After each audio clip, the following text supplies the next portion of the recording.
अस्सलाम वालेकुम, सत श्री अकाल। मैं हरमीत सिंह और आप देख रहे हैं आपका अपना यूट्यूब चैनल अजीम तस्नीम अपडेट्स। हमारे पास जो आपके साथ शेयर कर, सबसे पहले बात करेंगे यमन का इसराइल पर बैलिस्टिक मिसाइल हमला।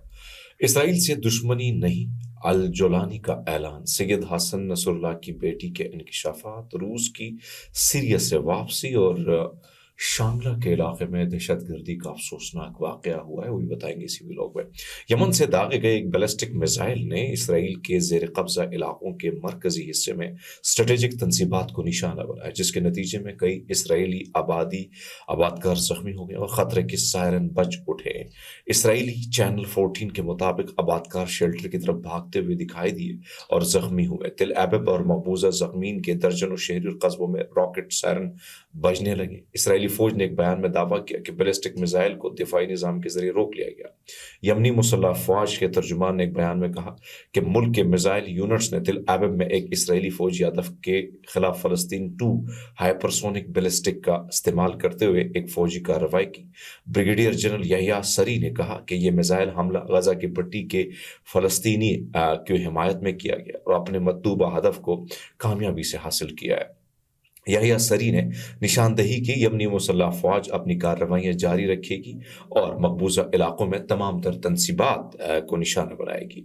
ऐसे हमले उस वक्त तक नहीं रुकेंगे जब तक गजा पर जारियत ख़त्म नहीं होती और मुआसरा ख़त्म नहीं होता, तो ये हमले जारी रखेंगे। आपने पता है कि हमने देखा है कि सारी सिचुएशन में कि उन्होंने रुकने के बजाय मुसलसल काम किया है और अभी भी यमन जो है किसी न किसी सूरत पे हमले करता चला जा रहा है और इसका अंदाजा आप लगा सकते हैं कि इस कास के साथ वो जिस तरीके से जुड़े वो आपके सामने हैं। द टाइम के साथ एक खसूसी इंटरव्यू में शाम के नए रहनुमा मोहम्मद अल जुलानी ने वादा किया कि वो मुल्क को इसराइल या किसी और रियासत के खिलाफ हमलों के लिए लॉन्च पैड के तौर पर इस्तेमाल होने नहीं देंगे।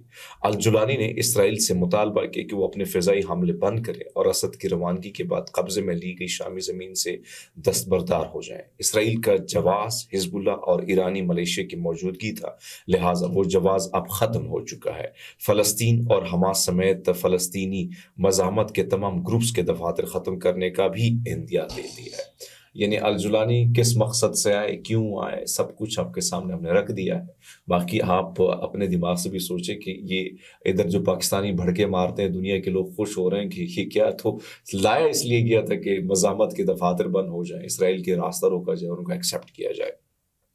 रूस ने शाम से साबित सदर बशर अल असद के माजूली के बाद अपनी फौज और फौजी सामान की बड़ी तादाद में वापसी का आगाज कर दिया है। CNN को अमरीकी और मगरबी इंटेलिजेंस जराए ने बताया इस वापसी को बड़े पैमाने पर करार दिया जा रहा है जो पिछले हफ्ते शुरू हुई। हालांकि जराए इस बात पर यकीन नहीं रखते कि मुस्तकिल होगी ये। दूसरी तरफ रूस के नायब वजीर खारजा मिखाइल बोगदानोव जो है उसने इंकशाफ किया कि HTS के साथ राब्ते तामीरी थे। उन्होंने कहा कि मास्को का मकसद ये यकीनी बनाना है कि HTS अपने वादों को पूरा करे, नज़्मो नस्क को बरकरार रखे, किसी भी ज्यादती को रोके और सफारतकारों और गैर मुल्की शहरियों की हिफाजत को यकीनी बनाए। नायब वजीर खारजा ने शाम में रूस की फौजी मौजूदगी बरकरार रखने के अज़म को उजागर किया। तरतुलुस बहरी अड्डा और हमीम हवाई अड्डा जो लाज़किया के करीब है, बैनुल अक़वामी दहशतगर्दी के खिलाफ मास्को की कोशिशों के लिए इंतहाई अहमियत का हामिल है।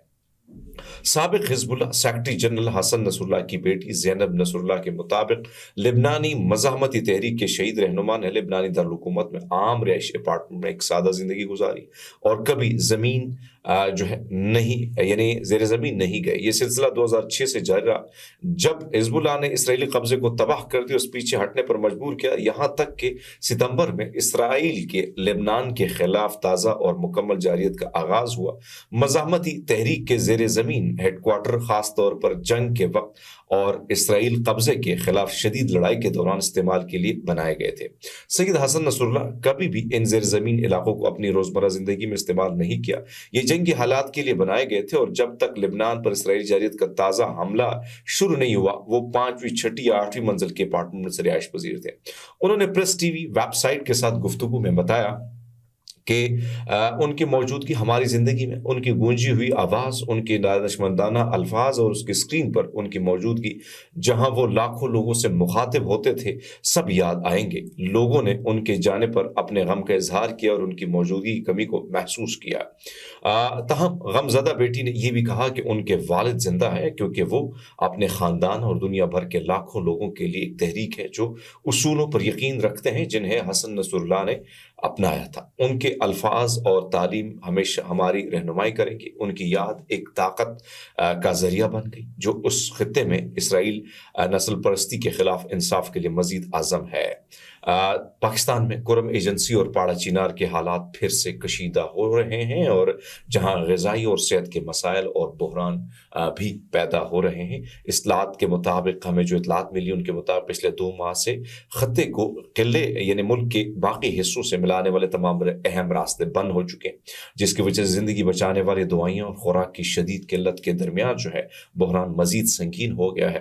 نرسری وارڈ میں گیس آکسیجن کی عدم موجودگی کی وجہ سے روزانہ کی بنیاد پر 10 سے 15 بچوں کی زندگی داؤ پر لگی ہے۔ پاڑا چینار اور کرم ایجنسی سے ممبر قومی اسمبلی نے تقریر کے دوران جو رودات سنائی وہ ذرا سنیں۔ اسپیکر صاحب، مجھے احساس ہے ٹائم نہیں ہے، میں ادھر صرف اتنا کہہ دوں کہ جناب آج جس 16 دسمبر کی بات ہو رہی ہے، جس میں یقیناً ہمیں بھی اس کا احساس ہے اور ہونا بھی چاہیے، بچے شہید ہو گئے تھے، لیکن میں آج اس 16 دسمبر کی بات کر لوں کہ جس میں کرم میں ہسپتالوں میں بچے مر رہے ہیں۔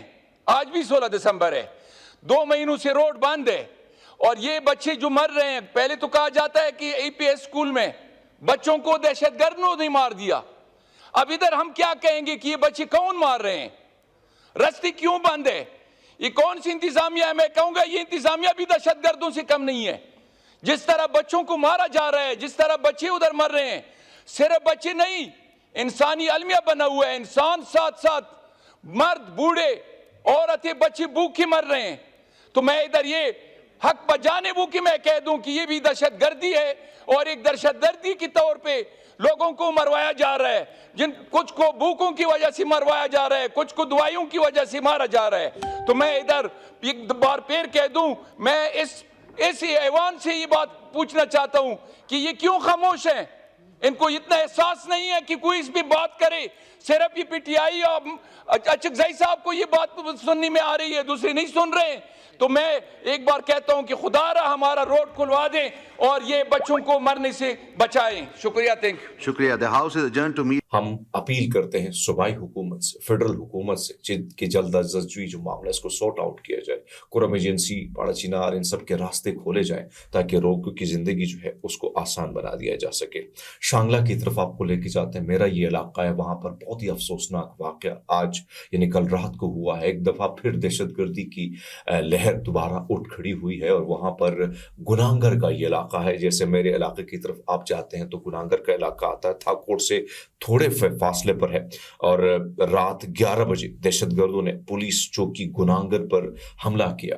حملے میں تقریبااً دہشت گردوں نے چوکی پر ہینڈ گرنیڈ پھینک دی، اور اس کے بعد انہوں نے فائرنگ شروع کی۔ ہینڈ گرنیڈ اور فائرنگ سے چوکی انچارج محمد حسن ASI ارشد اقبال محرر جو ہے وہ جو ہے ان کے حوالے سے کہا جاتا ہے کہ وہ شہید ہو چکے۔ کانسٹیبل ارشد خان رفت جو ہے وہ بھی زخمی ہے۔ ہیڈ کانسٹیبل نثار احمد اس میں شہید ہو چکے ہیں۔ زخمیوں کا علاج معالجہ جو ہے وہ کیا جا رہا ہے بڑگرام ہاسپٹل، جو DHQ ہاسپٹل ہے وہاں پہ، اور شہید کی میت جو ہے اس کو پوسٹ مارٹم کے لیے بھیج دیا گیا ہے۔ SHO تھانہ چکیسر جو ہے دیگر نفری وہاں پر پہنچ چکی ہے، اور اس ساری چیزوں کی انویسٹیگیشن ہو رہی ہے۔ لیکن یہ بہت ہی افسوسناک واقعہ ہے۔ اس وقت تصویریں آپ اپنی اسکرین پر دیکھ رہے ہیں، جن اہلکاروں کی شہادت ہوئی ہے ان کو ہم اسکرین پر بھی دکھا رہے ہیں، اور ہم اس وقت جو لہر دوبارہ پھوٹ پڑی ہے یقیناً افسوسناک ہے، دردناک ہے۔ اس دہشت گردی نے پہلے ہی بہت سارے گھر اجاڑے ہیں، اور یہ دہشت گردی کا قلہ قمع ہونے کے بعد دوبارہ یہ دہشت گردی سر اٹھا رہی ہے، جس کی جتنی بھی مذمت کی جائے کم ہے۔ اب تک کے لیے اتنے، بہت سارا خیال رکھیے گا، بہت شکریہ۔